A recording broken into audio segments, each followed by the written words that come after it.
kita punya saham di perusahaan A, perusahaan A itu laba kita dapat bagian, perusahaan itu bangkrut ya kita dapat ruginya juga, kan sama aja.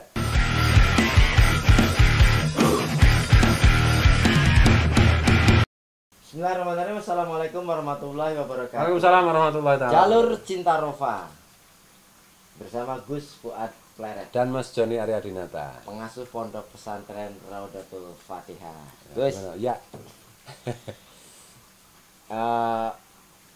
ini kita bicara yang agak berat sedikit nih. Soal hoak. Jadi hoak itu sekarang tampaknya menjadi semacam Industri. Industri dan semakin biasa. Bahkan hoak itu dimodif sedemikian rupa, itu menjadi sebuah jaringan yang menghasilkan uang banyak. Kira-kira itu pemesannya hoak itu siapa ya, Mas? Nah, itu dia. Ini kan terutama menjelang Pilpres atau menjelang pilihan gubernur ya. Nah, rata-rata hoak itu kemudian diangkat sedemikian rupa, terutama di media sosial ya, dan juga di grup-grup WhatsApp, disebar dengan sangat masif dan orang percaya, dan itu menguntungkan secara politik. Nah, ini tentang hoak itu kan ada hoak yang berbau fitnah, ada hoak yang jelas kebohongan, ada hoak juga yang berbau membangkitkan kebencian satu kelompok terhadap kelompok yang lainnya.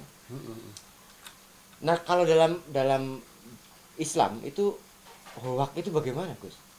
Sejak zaman Rasul itu hoak, fitnah itu sudah ada kan. Sampai ada ayat Al-Qur'an, ya ayyuhalladzina amanu idza ja'akum fasiqun binaba'in fatabayyanu, kan gitu. Wahai orang-orang yang beriman, ini kan untuk orang beriman aja. Kalau nggak beriman nggak usah dengerin ini kan. Gitu. Ini karena Tuhan itu bilangnya sama untuk orang beriman. Kalau datang kepada kalian orang fasik, orang fasik itu kan tukang hoak, nggak bisa dipercaya. Membawa satu berita, maka carilah penjelasan, tabayunlah kan gitu. Cari penjelasan supaya kamu begini dan begitu kan itu, tidak menjadi korban itu kan. Secara umum kan anunya begitu, ringkasnya. Jadi setiap kebohongan yang menimbulkan satu ekses tertentu, kebohongan itu sudah dosa. Kemudian eksesnya itu atau akibatnya itu adalah dosa berikutnya kan gitu. Dan itu semua harus bertanggung jawab, itu yang memproduksi dan yang memesan. Kan gitu. Gini ya, kadang-kadang itu saya mikirnya begini, rakyat kecil kita itu kurang apa menderitanya gitu. Dalam pengertian begini loh, ya sejak zaman dulu, sejak zaman VOC macam-macam ya selalu menjadi objek permainan gitu. Hari ini itu ada kecenderungan, saya nggak menuduh semuanya, ada kecenderungan secara umum itu, secara masif gitu ya. Elit kita itu kok ya tega-teganya menyakiti hati rakyat dengan hoak-hoak seperti itu gitu loh. Menimbulkan apa ya?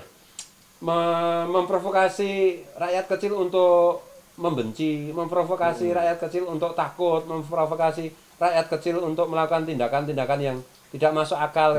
Itu kan bagi saya, aduh ya Allah, udah rakyat kecil udah diapa-apain juga mau kan gitu. Mereka ya apapun yang terjadi mereka tetap taat, kok masih begitu gitu loh. Nah, ini kalau soal tabayun tadi, itu kan alangkah sulitnya sekarang untuk tabayun. Karena apa?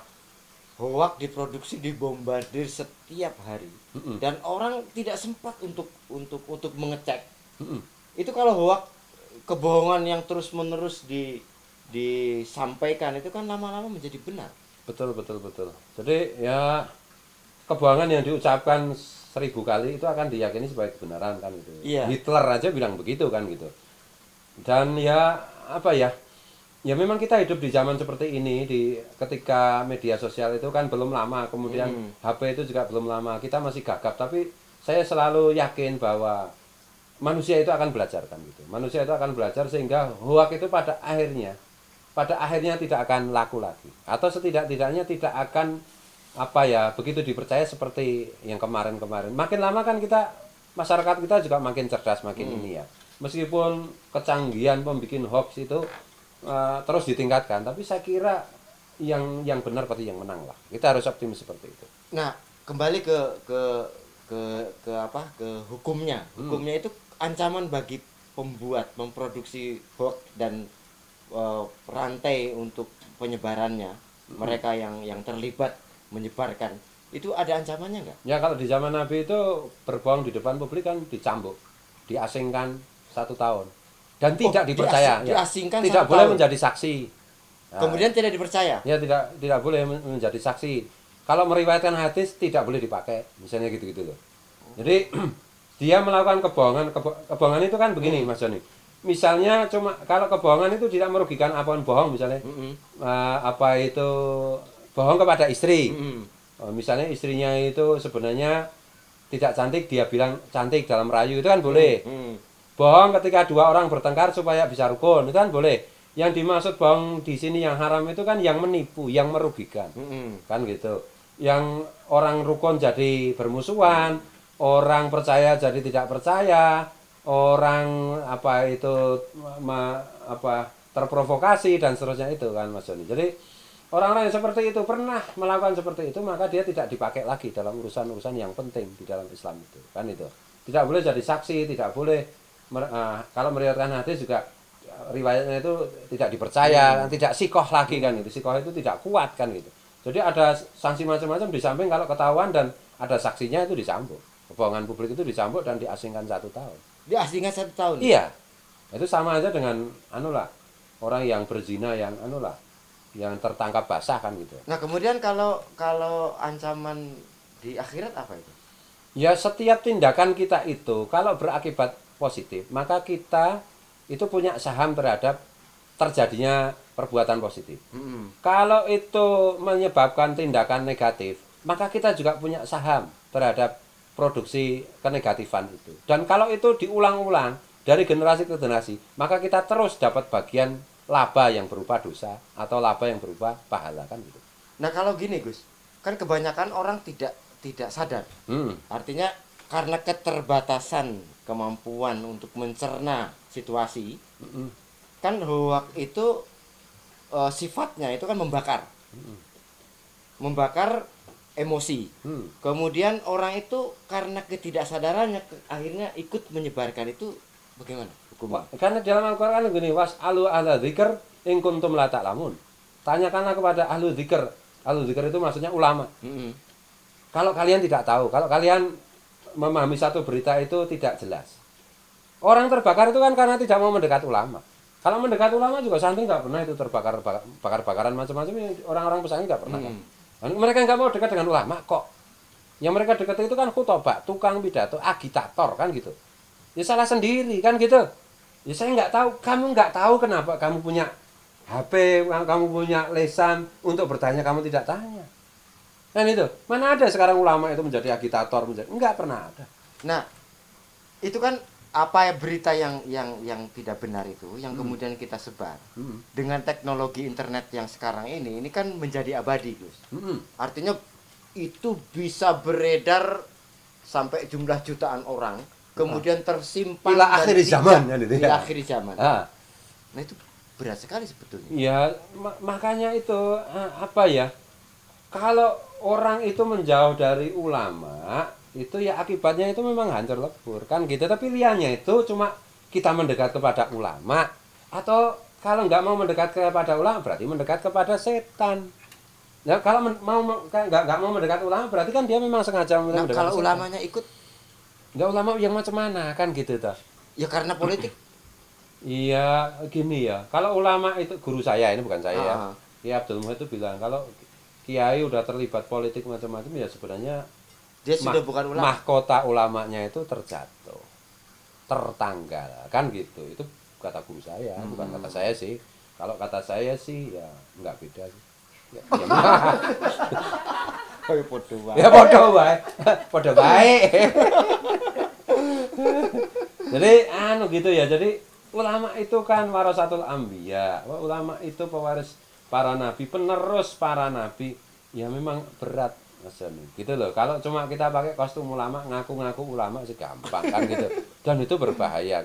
Makanya saya itu lebih suka disebut penyanyi atau pelukis daripada kiai atau ulama gitu loh. Saya lebih suka dikenal sebagai penyanyi. Kan itu. Kalau penyanyi kan nggak berat tuntutannya. Kan itu. Kadang-kadang ya orang itu malah minta mengaku dirinya disebut ulama. Padahal kalau disebut ulama itu berat loh. Dan itu harus teduh, harus lembut, harus dingin, harus memberi solusi, harus apa itu menenangkan, bukan menakut-nakuti.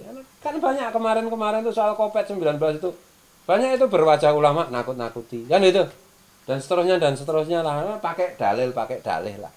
Ya, bagi saya nggak kayak gitu tuh nggak pas lah. Nah kalau gini Gus, kan hoak itu diproduksi oleh sekelompok orang. Setan. Untuk kepentingan ya kan setan itu karena setan itu ada yang manusia wujudnya untuk kepentingan politik. Nah kemudian mereka menggunakan para buzzer. Itu para buzzer itu orang-orang yang iya pembisik lah, yang pendengung. Para pendengung itu yang kemudian melambungkan hoak itu sehingga tersebar di masyarakat luas. Dan itu konon itu gajinya gede sekali.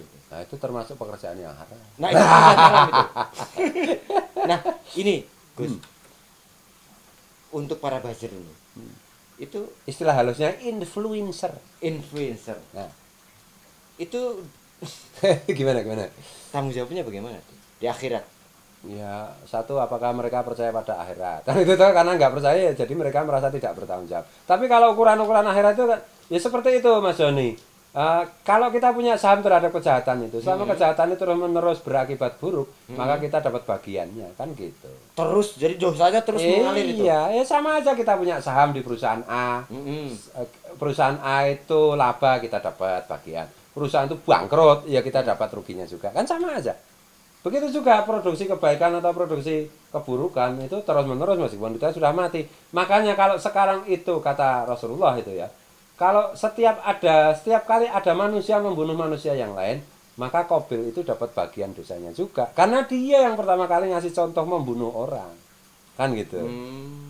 Kira-kira begitu. Jadi itu manusia apa setan? Ya, setan itu ada yang wujudnya jin yang nggak kelihatan dan ada yang wujudnya manusia. Dan pabrik-pabrik hoak itu ya, itu setan semua. Nah bagaimana kalau hoak itu diproduksi oleh pemerintah? Wah. Ya begini ya, kalau ini harus hati-hati. Jadi gini Mas Joni, hoax itu, kebohongan itu begini, apakah itu berakibat negatif atau berakibat positif? Misalnya positif. Misalnya begini ya, kita itu boleh melakukan kebohongan. Misalnya begini, istri kita itu dalam keadaan sakit. Kalau kita kasih tahu kamu sakitnya itu parah banget, kemudian dia semakin shock. Akibatnya malah dia semakin parah penyakitnya. Maka kita tidak boleh bilang begitu kan itu. Enggak, kepentingan ringan aja. Dengan kita berbohong, dia lebih kuat psikologinya sehingga imunitas tubuhnya, kemudian antibodi tubuhnya itu lebih maksimal sehingga penyakitnya tidak bertambah, malah berkurang, malah bisa sembuh. Kan boleh. Dan itu kan sama-sama bohong. Jadi ya ada sih satu pengamat itu, siapa ya, Rocky Gerung apa bilang, oh produsen terbesar hoax itu adalah penguasa kan gitu. Ya kita enggak, karena saya belum pernah jadi penguasa, jadi ya enggak tahu Mas Joni. Nanti kalau Mas Joni jadi penguasa kasih tahu saya itu. Tapi yang jelas itu dosanya berat itu. Ya siapa saja yang membuat tidak senang, tidak tentram, tidak tenang, memprovokasi orang untuk melakukan keburukan macam-macam, mau pemerintah, mau penguasa, mau oposan, sama aja hukumnya dosa. Siapa yang membuat derita sesama, dosanya besar sekali. Kan gitu. Apalagi sampai jutaan ya. Iya, kalau udah jutaan ya udah, nanti mulai kan nggak usah meriksa, langsung aja tarik ke neraka. Kalau diperiksa ditimbang juga pasti ke neraka hasilnya kan gitu. Wah, kan gitu. Kalau diperiksa itu masih ada kemungkinan neraka atau surga. Lah kalau udah pasti neraka, ini itu presiden perusahaan hoak kan gitu. Ya udah nggak usah diperiksa sama malaikat, udah malas. Nggak dicatat lagi, udah pasti neraka. Oke, terima kasih Gus. Jalur Cinta Ropa, kita ketemu lagi nanti di episode berikutnya. Assalamualaikum warahmatullahi wabarakatuh. Waalaikumsalam warahmatullahi wabarakatuh.